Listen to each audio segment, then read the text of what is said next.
should you keep an eye on this year? George Chahrouri with us from PFF. George, how are you? Good to see you, sir. Teams, let's call this that we shouldn't sleep on, like maybe the Browns. Here we go again with the Browns.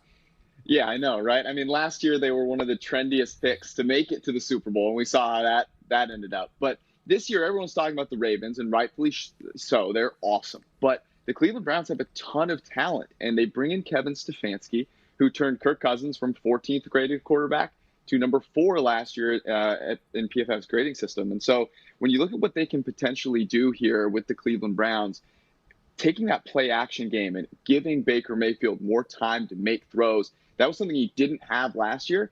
You give him time to find Odell Beckham Jr. downfield, this could be a massive turnaround. They're the second most likely team in that division to make it to the playoffs, as crazy as that may sound to some.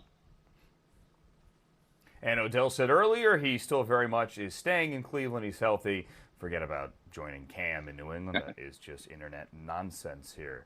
What about the Lions, George?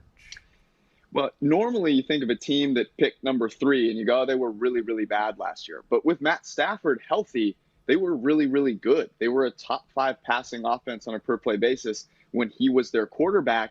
He earned the second highest grade from a clean pocket last year with that new offense, throwing the ball downfield. They threw the ball 20-plus yards downfield at twice as high a rate as they did the prior season. I mean, they were just airing it out, and it looked really good. So while everyone's talking about the Vikings and the Packers, the Lions have a 1-in-5 chance to win this division. They have a legit shot to take this division and a really good chance to make the playoffs this year after picking in the top 5 last year. All right, which would be great for a litany of reasons here, as Matt Patricia and Bob Quinn are certainly on the clock, as it was said last year by ownership. The Texans is an interesting one. I feel like they're there every year, one and done. Sure, but this year, all people can talk about are the Colts and the Titans. And then when you get to the Texans, it's like, well, they got rid of DeAndre Hopkins. So everything is, they're going to be bad this season. But they have the best quarterback in this division. Deshaun Watson is an amazing quarterback.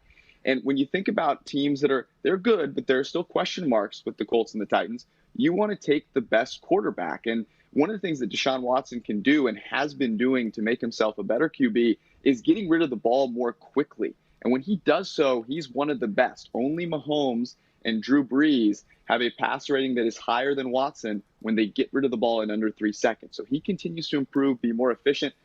I do not think that they will be out of the picture come playoff time for the division in any stretch. Yeah, when you have Deshaun Watson, you are never out of the picture, as we saw last year in the postseason, before people get mad at me with that little snide remark earlier. George Chahrouri, have a great holiday weekend. Thank